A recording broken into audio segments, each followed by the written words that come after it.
On va parler de votre feuille de route. Vous dites que vous serez intraitable, Bruno Retailleau. Vous avez d'ailleurs affirmé plus largement que tous ceux qui mettraient une cible dans le dos de nos forces de l'ordre, ils vous trouveraient sur leur chemin. Qu'est-ce que ça veut dire concrètement? Je vous prends un exemple précis. Un responsable politique aujourd'hui qui dénigre la police, qui dit que toute la police tue sans distinction, qui affirme qu'elle est raciste, comme le disent certains responsables d'extrême gauche. Comment vous réagirez? Est-ce que vous allez saisir automatiquement la justice? Absolument. Et là, je vais être plus précis et encore plus clair.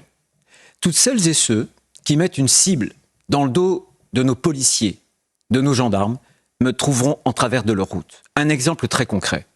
Un député, monsieur Raphaël Arnaud, qui est par ailleurs fiché S, un insoumis, fait il y a 2 jours un tweet. Je vais vous lire simplement le début du tweet.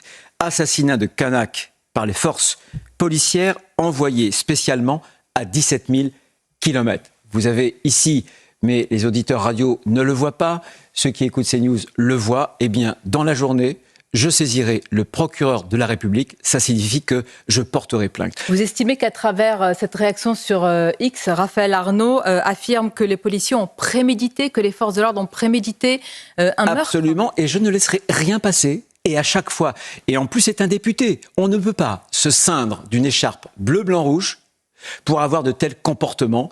Ce genre de comportement est une violence qui est inacceptable. Les policiers et les gendarmes sont le bouclier de la République. Ils protègent les Français. Et ils protègent, je le dis dans mon discours, les Français les plus faibles.